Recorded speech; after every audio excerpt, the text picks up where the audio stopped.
Hello everyone, आज की video में हम डिस्कस करेंगे भारतीय न्याय संहिता 2023 के चैप्टर 3 के बारे में, जो कि डील करता है जनरल एक्सेप्शन यानी कि साधारण अपवाद के बारे में। इस चैप्टर में ऐसी चीज़ों के बारे में बताया गया है, या जनरल एक्सेप्शन या साधारण अपवाद ऐसी चीज़ें होती हैं जो नॉर्मल सिचुएशन में तो अपराध होती, पर कुछ ऐसे सिचुएशन उत्पन्न हो जाते हैं जिसके कारण न्यायालय कोर्ट इन अपराधों को क्षमा कर देता है या इन्हें अपराध नहीं मानता। फॉर एग्जाम्पल, यदि किसी गांव में या किसी गली में पूरी आग लग रही है, ठीक है, एक बिल्डिंग के बाद एक बिल्डिंग के बाद दूसरे बिल्डिंग में, दूसरे बिल्डिंग के बाद तीसरे बिल्डिंग में आग फैलते जा रही है, तो बीच मान लो तीसरे बिल्डिंग में आग फैली, चौथे बिल्डिंग आपने गिरा दिया, तो ये नॉर्मल सिचुएशन में तो अपराध होती, पर अब चौथे बिल्डिंग इसलिए गिराए क्यों, ताकि पाँचवें बिल्डिंग में आग ना लगे। तो आपने ये क्यों किया? ताकि पाँचवें बिल्डिंग को आप आग से बचा सको, तो इसलिए ये ऑफेंस नहीं है, पर नॉर्मल सिचुएशन में ऑफेंस होता। तो इस प्रकार के सिचुएशन के बारे में हम इस चैप्टर में डील करेंगे, जो कि है आपके सेक्शन 14 से लेके सेक्शन 44 तक। तो इस चैप्टर में जो फर्स्ट सेक्शन है वो है सेक्शन 14। सेक्शन 14 ये कहता है कि अगर कोई पर्सन बाउंड बाई लॉ होते हुए, मतलब विधि द्वारा आबद्ध होते हुए कोई कार्य करता है मिस्टेक ऑफ फैक्ट के कारण, मतलब फैक्ट की भूल के कारण, तथ्य की भूल के कारण, तो वो कोई अपराध नहीं है। फॉर एग्जाम्पल, यदि कोई पुलिस ऑफिसर है, वो राम को गिरफ्तार कर लेता है उसे श्याम समझते हुए मिस्टेक ऑफ फैक्ट के कारण, तो ये कोई ऑफेंस नहीं है।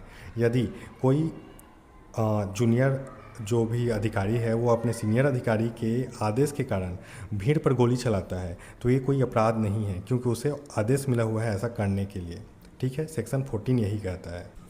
सेक्शन 15 ये कहता है कि किसी जज द्वारा जुडिशियली अपना कार्य करते हुए, न्यायिक रूप से अपना कार्य करते हुए कोई भी कार्य अगर किया जाता है तो वो अपराध नहीं है। फॉर एग्जांपल, उसे मान लो शक्ति है 2 साल की सज़ा देने की और उसने 3 साल की सज़ा दे दी, तो ये कोई अपराध नहीं है, क्योंकि उसे उस समय ये लग रहा था कि उसे ये शक्ति है, तो ये माफ़ किया जा सकता है। ठीक है, ये सेक्शन 15 बताता है। सेक्शन 16 ये कहता है कि कोर्ट के ऑर्डर में कोई भी कार्य अगर किया जाता है तो वो भी अपराध नहीं है।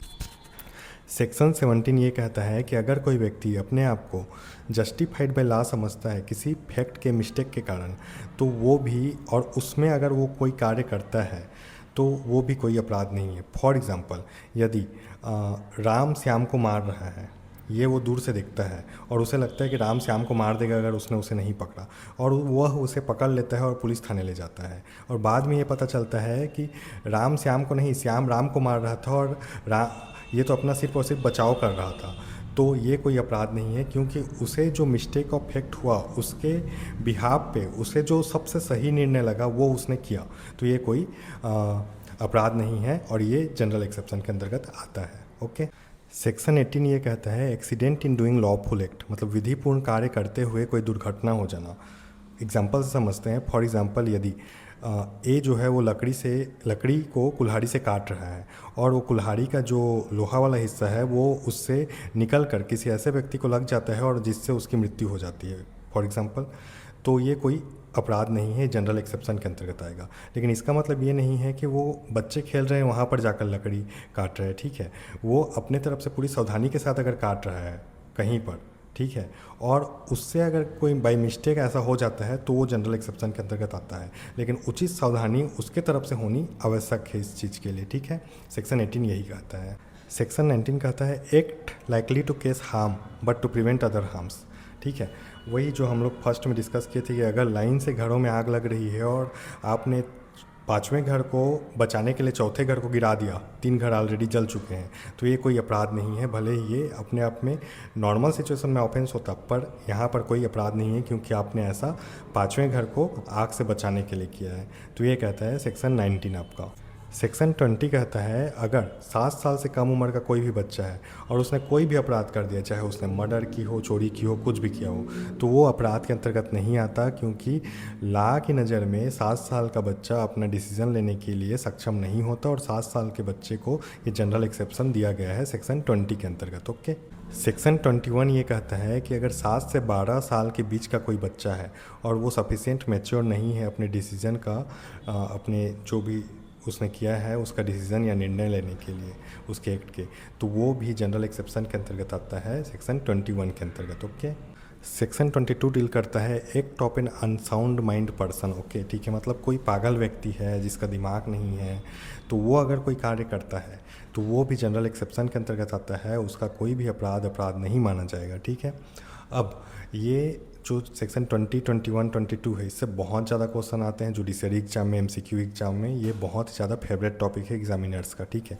तो ये आप अच्छे से याद करिए, सेक्शन 20, 21 एंड 22। ओके, अब हम आते हैं सेक्शन 23 में। तो सेक्शन 23 में लिखा गया है कि act of a person incapable of judgment by reason of intoxication caused against his will, ठीक है। मतलब किसी की मर्जी के बिना उसे नशीली पदार्थ पिला दी गई है, यानी कि शराब पिला दिया गया है, उसकी मर्जी के बिना, उसे नहीं पता था, या उसकी किसी ड्रिंक में नशीली दवाई मिला दी गई है, और उस नशे के हालत में अगर वो व्यक्ति कोई कार्य करता है तो उसे अपराध नहीं माना जाएगा, ठीक है। ये सेक्शन 23 कहता है। सेक्शन 24 कहता है कि offence requiring a particular intent और knowledge committed by one who is intoxicated, यानी कि अगर कोई व्यक्ति खुद से नशा करता है उसके बाद कोई अपराध करता है तो ये कोई बचाव नहीं होगा उसके लिए, कानून उसे जिम्मेदार मानेगा। ओके, अब सेक्शन 25 में हम आते हैं। सेक्शन 25 कहता है act not intended and not known to be likely to cause death और ग्रीवियस डन बाई कॉन्सेंट, यानी कि फॉर एग्जांपल दो लोग कुश्ती करने के लिए राजी होते हैं। अब कुश्ती करते करते दूसरे व्यक्ति, मतलब उन दोनों में से किसी को चोट पहुंच जाती है, ग्रीवियस हर्ट हो जाता है, या फिर डेथ हो जाती है किसी की, तो ये भी जनरल एक्सेप्शन के अंतर्गत आएगा, क्योंकि दोनों का कॉन्सेंट था उस कार्य को करने के लिए, उसके बाद गलती से वो चीज़ हुआ, तो ये जनरल एक्सेप्शन के अंतर्गत आएगा। सेक्शन 25 ऑफ BNS में ऐसा लिखा गया है। ओके, अब हम आते हैं सेक्शन 26 में। सेक्शन 26 में लिखा गया है act not intended to cause death done by consent in good faith for a person's benefit.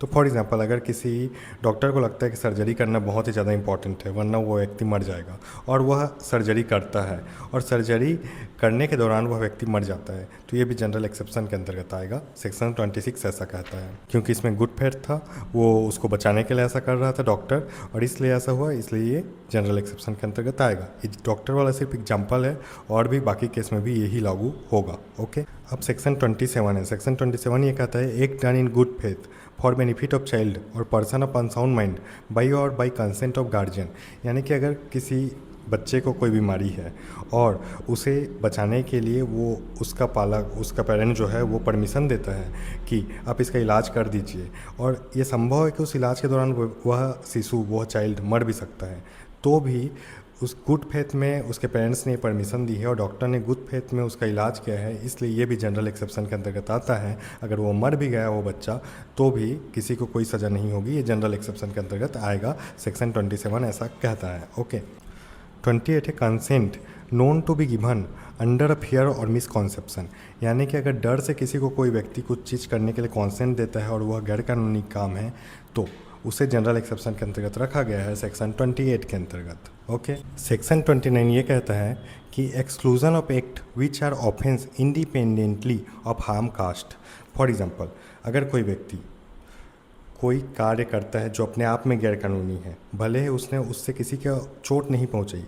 For example अगर कोई व्यक्ति बिना लाइसेंस के करेंसी बनाता है तो करेंसी बिना लाइसेंस के बनाना अपने आप में अपराध है, भले वो उसको यूज़ किया हो या ना किया हो, तो वो भी आपका अपराध माना जाएगा। ओके, ये सेक्शन 29 कहता है कि आप बच नहीं सकते बिना ऑफेंस किए। अगर आप बोल रहे हो, मतलब आप जो कार्य कर रहे हो अपने आप में अगर ऑफेंस है तो भले ही आपने उससे किसी का हार्म ना पहुंचाया हो, पर आप बच नहीं सकते उससे, ठीक है। अब सेक्शन 30 हमारा कहता है कि act done in good faith for benefit of a person without consent, तो ये भी जनरल एक्सेप्शन के अंतर्गत आएगा। फॉर एग्जाम्पल अगर किसी व्यक्ति को शेर लेके जा रहा है, अब आप देखते हो उसे और आप गोली चलाते हो शेर के ऊपर कि ये व्यक्ति बच जाए बोल के, और गलती से वो गोली उस व्यक्ति को ही लग जाती है और वो मर जाता है, तो ये भी आपके जनरल एक्सेप्शन के अंतर्गत आएगा सेक्शन 30 में। ओके, ये आपका BNS सेक्शन 30 का है। सेक्शन 31 कहता है communication made in good faith.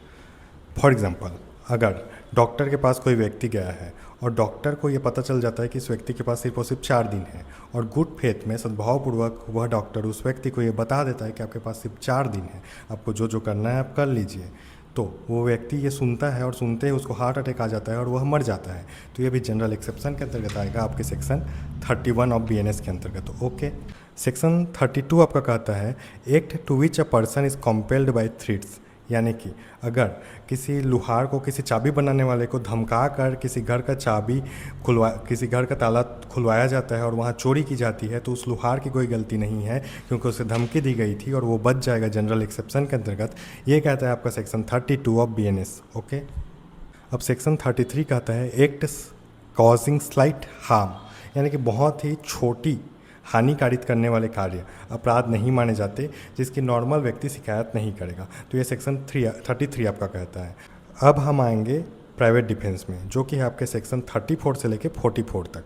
ये बहुत ही इंपॉर्टेंट सेक्शंस हैं और प्राइवेट डिफेंस से बहुत सारे क्वेश्चन आते हैं। ये भी आपके जनरल एक्सेप्शंस वाले चैप्टर के अंतर्गत ही आएगा, तो इसे हम एक अलग वीडियो में अच्छे से डील करेंगे। Okay, thank you for watching this video. Subscribe this channel for more videos.